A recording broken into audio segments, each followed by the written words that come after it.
5 categories, 5 iPhones. These are the top 5 you can buy in 2024. Coming up, let's go.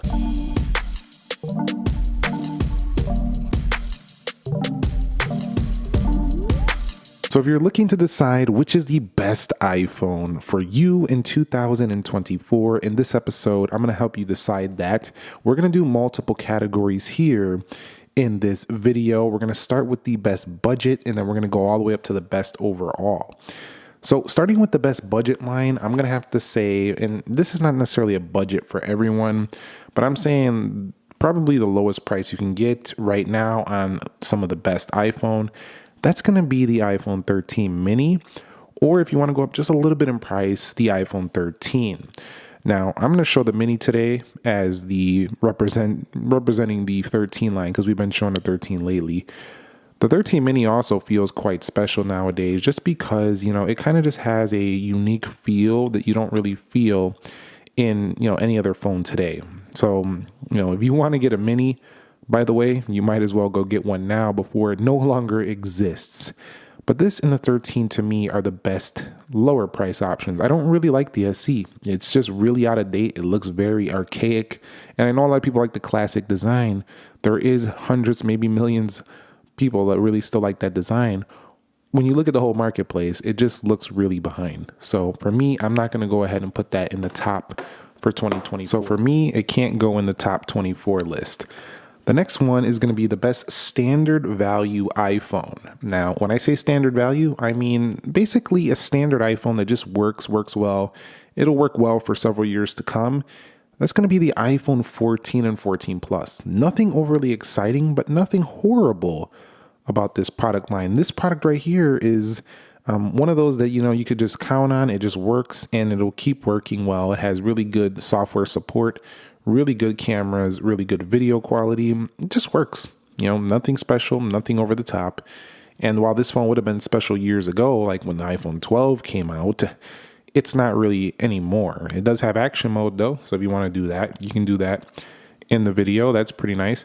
It's cinematic. You can do some pretty good front facing video work, and it has a lot to on offer, but it's a standard iPhone. So standard value, best option, iPhone 14 or 14 Plus. So the best premium value on the market today is 14 Pro Max, I would say. You can find this phone for several $100s less than the iPhone 15 Pro Max and get yourself nearly the same experience. Also, if you want to go the 14 Pro, that's also several $100s less than the 15 Pro secondhand, or refurb, or different like marketplaces sell these things a lot cheaper now.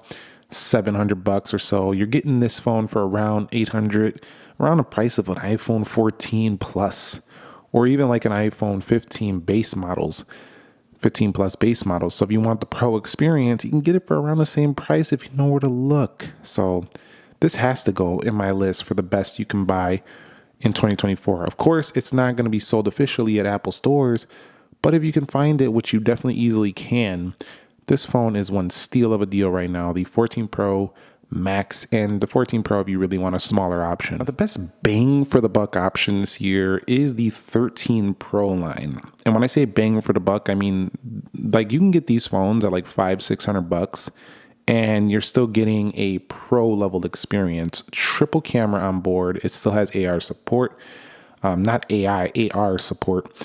You can do really good video on here. Everything works about it. There's no issues with the battery, except it's not as good as when it first came out. But if you have a good capacity on your battery, it's going to be really good there.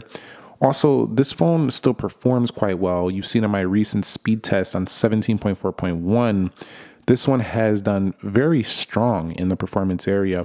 Also, it still has a very premium feel and touch to it overall. Stainless steel, matte textured rear back. It's like the 14 Pro Max, same weight. It's a little bit hefty, but you can find these phones at prices that are kind of rivaling mid-range budget phones now. These feel 10 times better than those phones in the hand.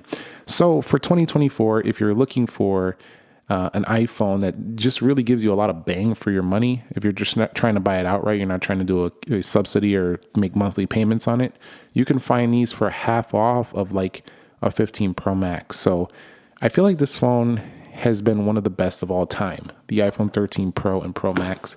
The 14 Pro and Pro Max kind of carried out the similar phone, but didn't really have the same pizzazz because it was just kind of like already there with the 13 Pro Max. I almost feel like Apple could have just skipped the 14 Pro Max if they wanted to, because the real change came to the iPhone 15 Pro Max, and then the 15 Pro Max with dynamic islands, kind of similar to the 14 Pro Max. And obviously you can't make a best iPhones video for 2024 without talking about the 15 Pro Max being the best overall. Of course, it's the latest, duh, obvious.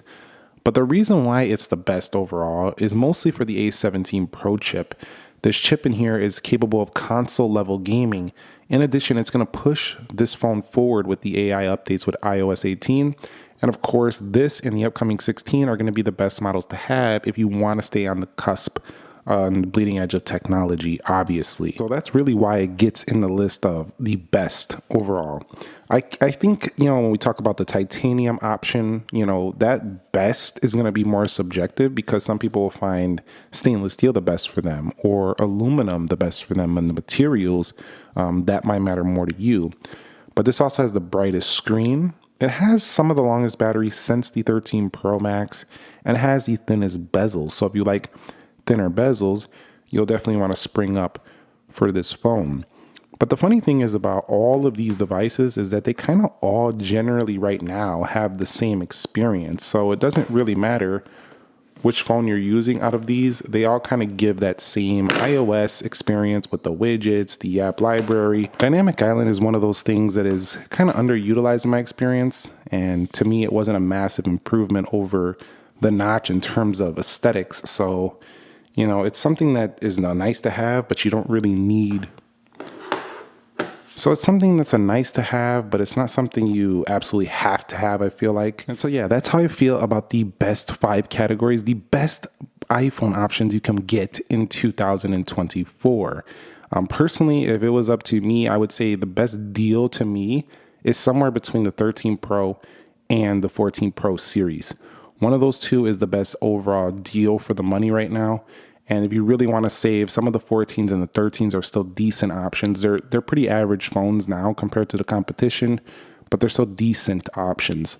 But if you get a 13 Pro, Pro Max, or 14 Pro, Pro Max, you're going to make out pretty well. 120 hertz displays, Pro Motions, triple cameras, very bright displays, very similar to the 15 Pro Max.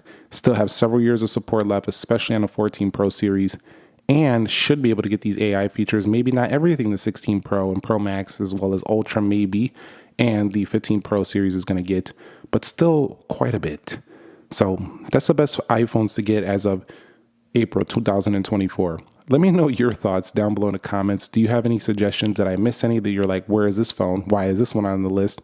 Or do you have other phones that you think are even better than every iPhone? Let's hear about it down below. Thumbs up if you enjoyed it. Subscribe if you haven't already. Nick here. Be sure to be well, and peace.